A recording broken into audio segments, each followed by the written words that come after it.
Assalamualaikum warahmatullahi wabarakatuh. Perkenalkan, nama saya Firman Ali, NIM 0538333379 dari UT Jakarta. Kali ini saya akan menjelaskan tentang tugas 3 mata kuliah pemrograman berbasis web.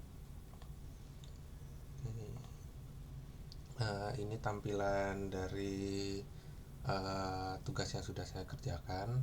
Saya menggunakan Vue.js di sini.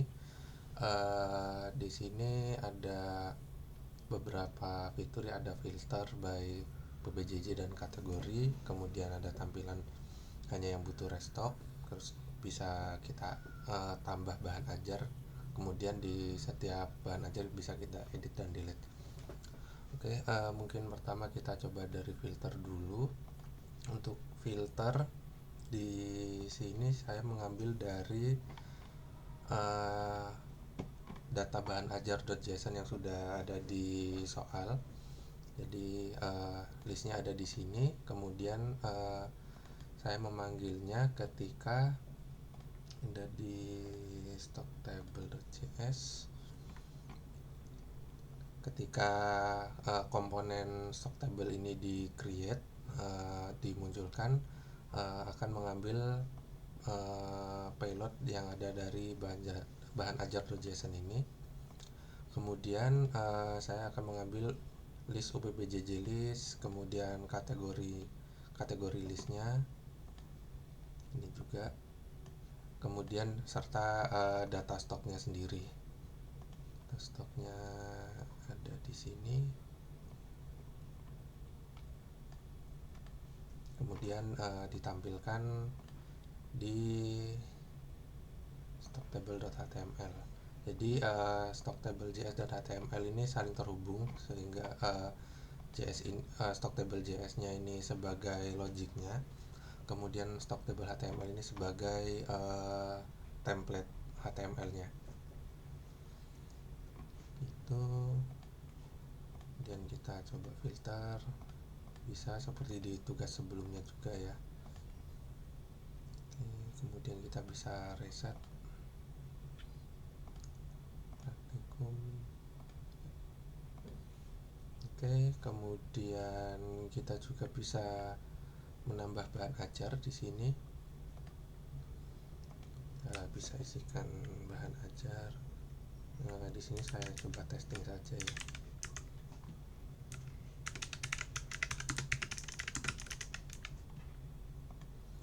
Untuk di modal ini, kategori dan UT daerahnya, UPBJJ-nya itu juga sama. Saya mengambil dari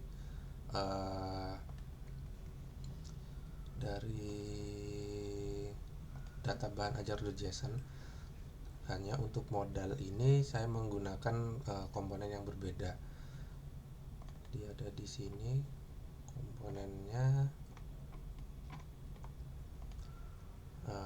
appmodal.html-nya, kemudian JS-nya ada di sini. Tapi untuk app modal JS ini saya tidak mengambil langsung dari data bahan ajar.json, tetapi saya menggunakan props di sini, sehingga data kategori list dan uppjj list akan dilempar dari template yang memanggil app modal ini, yaitu dari stocktable. Nah, di sini ada pemanggilan template app model ya. Di sini ada beberapa parameter, ada beberapa props yang harus diinputkan. Ada show, title, model, kategori list, dan uppjj list. Show ini hanya untuk sebagai flagging apakah modalnya ditampilkan atau tidak. Kemudian title ini sebagai perubahan di sini ya. Kalau kita klik tambah bahan ajar, maka munculnya tambah bahan ajar, dan di sini juga. Kemudian ketika kita edit, munculnya menjadi edit bahan ajar. Oke. Kemudian ada title, ada model. Model ini berguna ketika edit. Jadi ketika kita misal merubah data yang ini, maka field-field yang ada di dalam modelnya sudah terisi dengan value-value yang sudah ada di data tersebut. Misal pengantar manajemen, judulnya, kategorinya, UT daerah, dan seterusnya.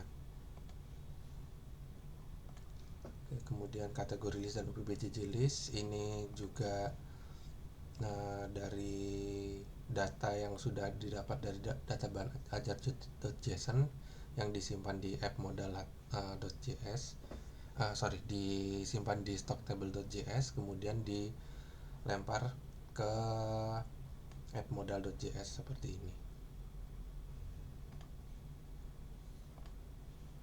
Oke, kita coba tambah lagi praktikum dan 10, safety-nya 15, harusnya warning nanti munculnya.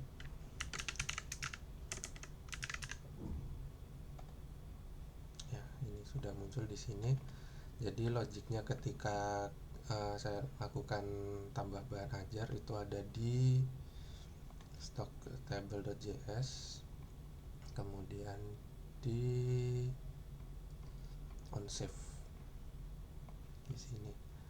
Nah, onsave parameter function onsave ini juga dilempar dari stocktable ke dalam modalnya ya, memakai add submit ini. Jadi pakai emitternya add submit, kita panggil onsave. Jadi ketika tombol save-nya ditekan akan memanggil metode ini. Dari sini kita akan membaca modal mode-nya dulu. Jadi ketika tadi dari tambah bahan ajar itu modal mode-nya adalah create, ketika edit adalah edit. Kalau dia modal mode-nya adalah create, kemudian data item tadi akan di-push ke stok di sini kan dari data bahan ajar ini ya, kita push ke array stok tadi. Oke, kemudian jika dia bukan create berarti edit, itu kita akan mencari find by index dulu berdasarkan kode item. Jadi kodenya itu seperti ini. Akan dicek dulu apakah ada kode tersebut di array-nya, kemudian akan di replace menggunakan item yang baru. Misal seperti ini. Yang testing saja saya rubah, testing bahan ajar 1, 2, 3. Nah, di sini akan berubah menjadi testing bahan ajar 1, 2, 3. Oke, kemudian di sini juga ada tombol delete ya. Ketika delete maka muncul satu pop-up konfirmasi. Bisa kita tekan OK, maka data tadi akan hilang. Untuk logiknya ketika delete adalah kita sama menggunakan find juga seperti di edit. Hanya saja ketika kita sudah menemukan datanya, kita tidak mereplace data tersebut, hanya mendelete saja di sini. Kalau edit kan dia setelah delete count ada parameter item di sini untuk di splice.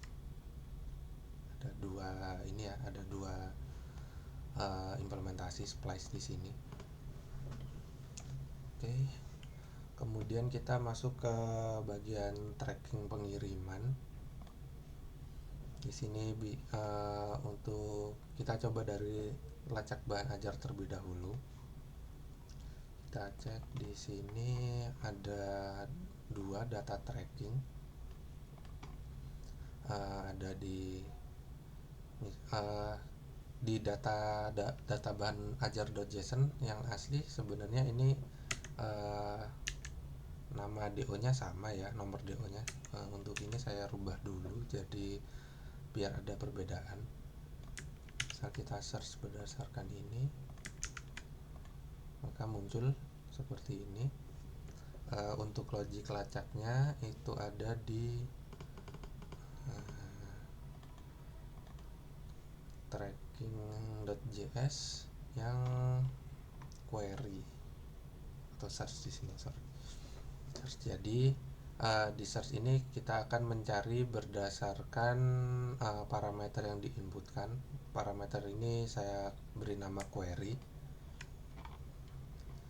Jadi di sini saya menggunakan includes, jadi tidak harus sama persis yang diinputkan dengan nomor DO atau NIM-nya. Jadi kita bisa gunakan sebagian juga.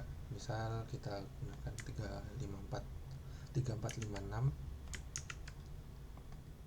juga muncul, jadinya ada 2 karena NIM-nya ini sama ya. Jadi munculnya ada 2. Bisa kita 002 aja, hanya muncul 1. Oke, kemudian kita juga bisa tambah progres di sini. Tes tambah progres.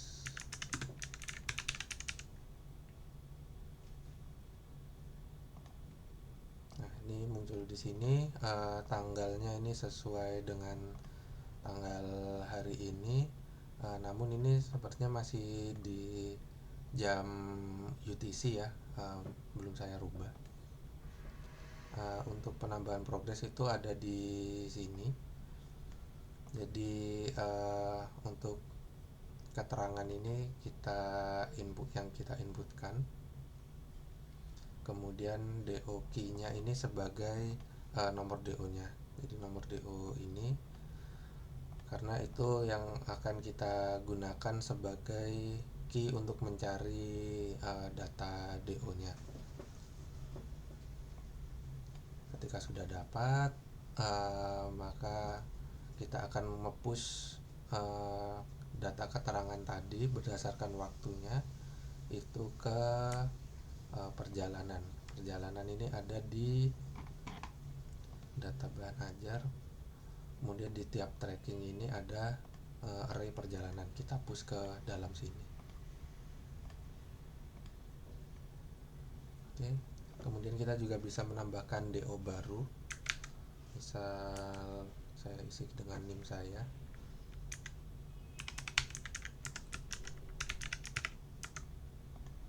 Isi express. Kemudian tanggal pengiriman besok, hari ini deh. Oke. Nah, di sini tidak muncul apa-apa. Kita coba lacak bahan ajar berdasarkan NIM kita tadi, NIM saya 8333. Sebagian saja cukup. Nah, untuk nomor DO-nya ini otomatis bertambah ya, dari tadi hanya ada 2, 001 dan 002 jadi ada 003. Untuk penomoran ini ada di metode getNextDO ini. Jadi kita akan mencari panjang dari array yang regexnya match dengan tahun yang ada sekarang.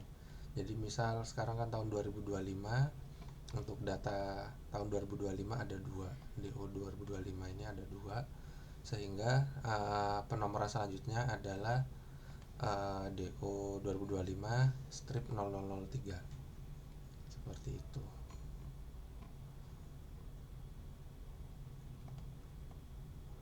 Sequence-nya. Oke. Kemudian saya juga menambahkan key listener ya. Jadi ketika misal saya pencet escape di nomor di sini, dia akan menghilangkan isian yang ada di nomor DO billing seperti ini. Itu ada di sini event listener ya, event listener. Nah, ini ada di on key nya.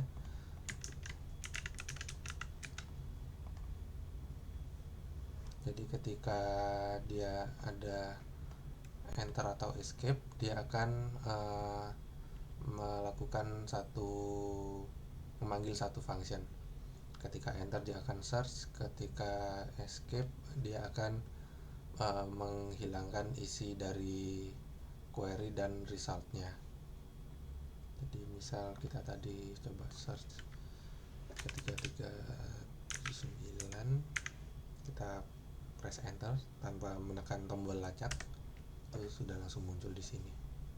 Ketika escape dia akan hilang. Seperti itu.